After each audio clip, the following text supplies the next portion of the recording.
So Danny, now having come off that first win of the season, how have you seen that change, if anything, out there on the training ground? I wouldn't say it's changed too much, honestly. I mean, like I said after the game on Saturday, the positive result on Saturday doesn't mean anything different for us as far as how we approach this week. Now, what I've seen from the players this morning was, of course, they're pleased to get the result. So, as is normal, you see a little bit of relief maybe in a couple of shoulders, but other than that, no less focus, and in fact, honestly, even more.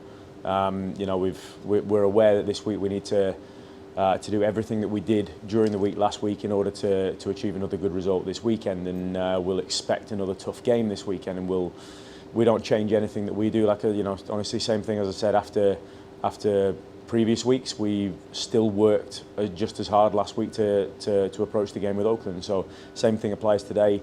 I don't see anything different with the players, and I do see a real hunger for them, and that's for the entire group out there today. Today was an excellent training session from every one of them, and so it's a good start to the week for us.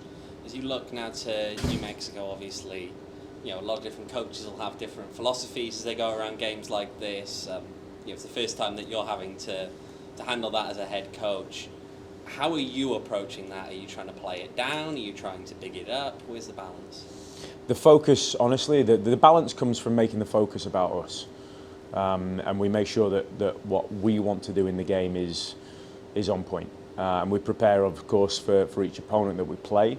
As far as how the games go from an emotional point of view, I think it's not the right thing to discredit that emotion or to take away from some of the circumstance around games, but at the same time, we use that. We don't hide from it, and we don't overreact to it. So we find that level ground in the middle, and we prepare ourselves as well as possible, and we prepare for the opponent from a soccer sense first, and then of course we manage the occasion when those situations come up, and we use that for our benefit, and we make sure the players are aware of how potentially games are from an emotional point of view, but we don't put the focus solely on that. We make sure that the game is played correctly and that we're prepared right, and then we use the emotion in a game for an added advantage for us. When you look at New Mexico, obviously coming off of a 4-0 loss in their last game, in one that can be quite emotional like this kind of a game, what kind of an impact do you think that might have that they're coming in as something of a wounded animal?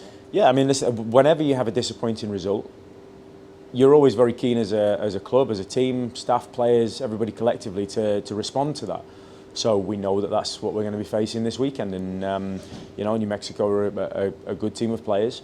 They'll be disappointed, of course, by a result, but again, same as I'm saying, we prepare properly for the game. I expect that they're doing the same things and saying very similar things as well. So, the last week's result for them, again, doesn't really change how we approach the game at all. We know that they'll be wanting to give a good reaction. We're prepared to face that, and we go again from our side of things, and we put the same effort and we put the same intensity into the week of training, and we have the same mentality as we approach the game, with the awareness that I'm sure New Mexico obviously will want to respond. Going back to that internal focus, how difficult, if at all, is it to kind of keep your playing group, focused on yourself and not thinking about New Mexico and the rivalry that it is? It's not that difficult. It's a group that at the moment, like I've said, it's very much internal from our focus. I think we have several returning players this year, obviously, who have been part of these games in the past, and it's a group of good professionals here. We don't need to manage that side of things too much. Again, like I said, we don't shy away from it, and we don't pretend that there isn't some rivalry between certain games, and that's normal. And it's okay, and players look forward to these games. These are good games for them. These are games that they want to take part in, and so it's not a problem. If there's an edge to the game, there's an edge to the game, and we make sure we add to that. So it's not a problem from managing that situation. It's certainly not something that is being spoken about, honestly, any differently from a game last week. Like I said, the players were excellent this morning in training, and the focus had very little to do with the opponent or what we're going to face this weekend. That was an internal, motivated session today, and I saw a group of hungry players that are ready and willing to fight and compete in training, ready and willing to fight and compete again this weekend. And whether it's New Mexico or anybody else that was in front of us, that wouldn't change. So the playing staff is internally focused, but obviously some of the coaching staff, and a lot of that is, seeing what they have. What have you made of them and how they play and how different they are than they have been in the past couple of years in the 300-plus minutes they've had so far this year? Yeah, I mean, I've seen some good things from them this year, and I've seen a team who have a clear playing philosophy, I think, and they, that's a good thing, obviously, to have that identity, and I think for them, they've had good moments this year. I mean, obviously, we can look at a result last weekend and they'll be disappointed with the result, but that doesn't mean that they're not a good team of players. No one moment in a season like that discounts that they also have quality players on the field for them, and so, we'll see a good team this weekend, I would imagine, and we'll be preparing as such. And for them, I think they have a nice playing style, and they have a philosophy, I think, that where they want to have the ball as well. So this will be an interesting game, and we'll look at that tactically as well as using the energy and the emotion in the occasion, and I expect it to be a good battle this weekend. It's the same every week, right? If you treat the same teams the same every week, but especially in this one, that first 15 minutes, the energy, the emotion that it brings. Mm-hmm. How important is it to get the fans and the supporters behind you? Really important. We've spoken about this last weekend as well. The first 15-20 minutes of a game is a very important time in the game. It's it's not necessarily a time where you have to win a game, but it's definitely a time where you want to look to establish your foothold in the game and create some dominance if you can in the game, and certainly make sure it's a competitive first 15 minutes. And like I said after the game on Saturday, the energy that we create on the field only creates energy in the crowd as well. And we want to give to the fans every time they come and watch us here, and the energy that we give them, they reciprocate, and we know this. So we're very keen to repeat that. In the first 15-20 minutes of the game this weekend will be no different. We'll look to start well and increase the energy and give back to the people that came to watch us, and then ask for it back from them. Is there a fitness update on John and even Ale as well? John and Ale are both back in full training today.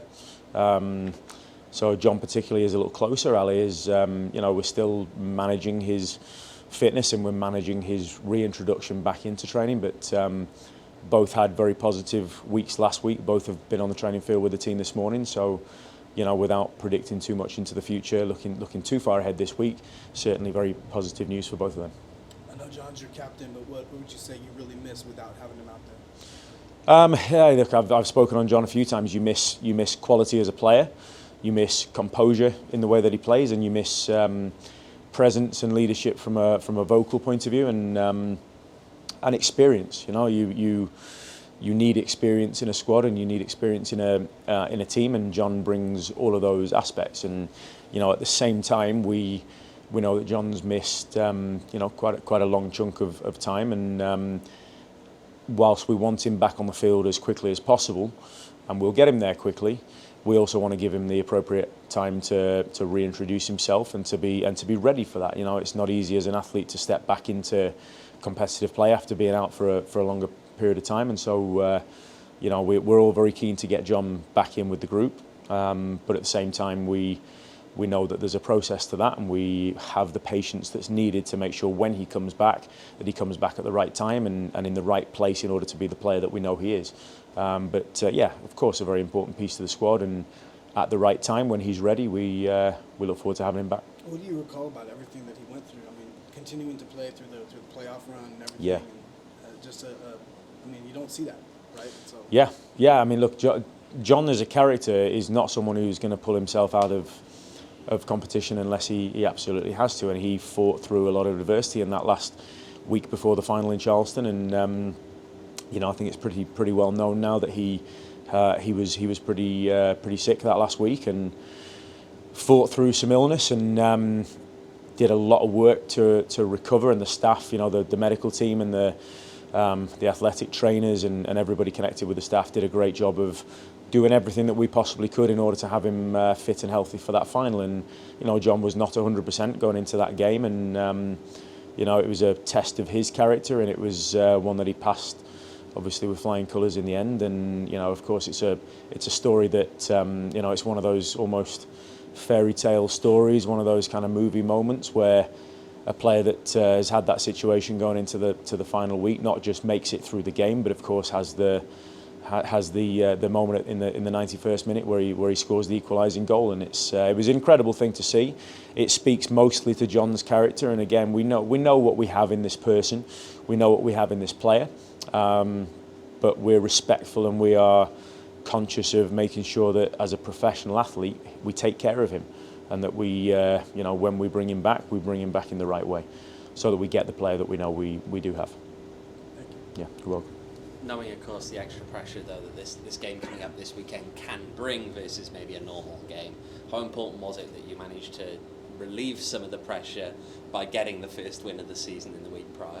Getting the first win of the season really had very little to do with the game coming up this weekend. I obviously understand the point that you make, and I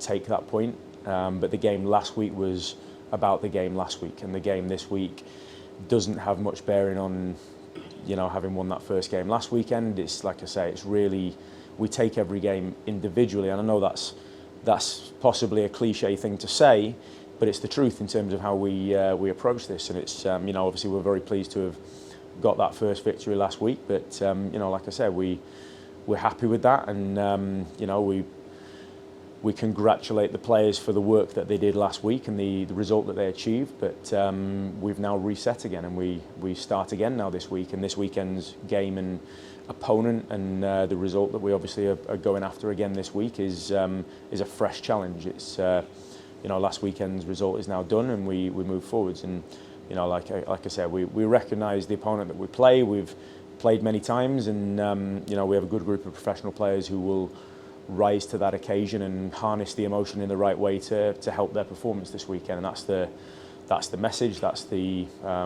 goal for the team, and the players are approaching the week that way. But honestly, as of right now, there's not a lot of thought in terms of who we're playing. It's much more how we're playing. So we approach it that way. Obviously, it was a pretty dominant performance against Oakland, but you still only come out with one goal, and that means it's one goal on the season so far through 3 games, and pre-season didn't really offer a lot in terms of goals either. How much longer do you think you can persevere with some of the current attacking struggles in terms of getting the ball in the back of the net without having to maybe look for reinforcements? We persevere with the players that we've got for as long as is needed, honestly, and I've said to the players that they have my belief and my confidence, and they know that, they've heard that. I hope they feel that as well, not just me but the entire staff. We believe in the players that we have, and while we obviously would hope to score more goals, and we've created a lot of chances this season in the 3 games so far, and I think one thing I would say is we've seen probably 2 very good goalkeeping performances from the opponents in the 2 home games that we've played, and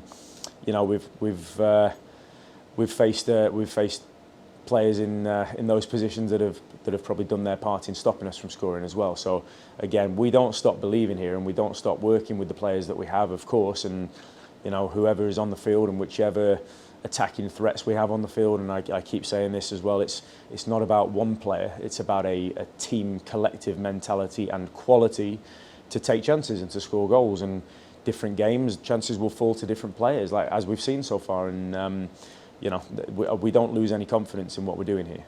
We don't lose trust in the process that we're working through here, and we certainly don't lose belief in the players that we have here. We trust them.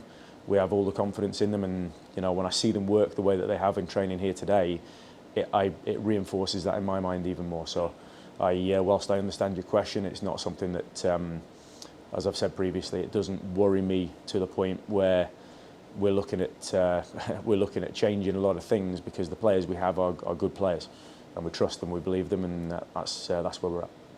One hyper-specific question: what do you recall about Greg Hurst and his kind of personality within a team, and what he kind of brought to a pitch? Greg's a good player. I know Greg obviously well from working with him here. I was part of bringing him into the club, and Greg's a good player, and Greg's a player and a person that I enjoyed working with during my time here. So, I'll look forward to seeing him this weekend, and he's shown again the quality that he has, in a season last year with New Mexico where I think he earned his way into the team, and then obviously begins this season so far as a as a number 9 that's starting a season for a good team. And that speaks to his quality, and we know that. Again, this is a player who we're very familiar with, and we know him, and he knows us. And I have nothing bad to say about Greg at all. I only have very positive things to say, and we know he's a good player and a good competitor. And when he left, it was it was for his reason and for the right reason. And as we always do, we keep an eye on players that have been with us previously, but. This season, this week, I'll look forward to saying hello to him this weekend and giving him a pat on the back and then competing against him.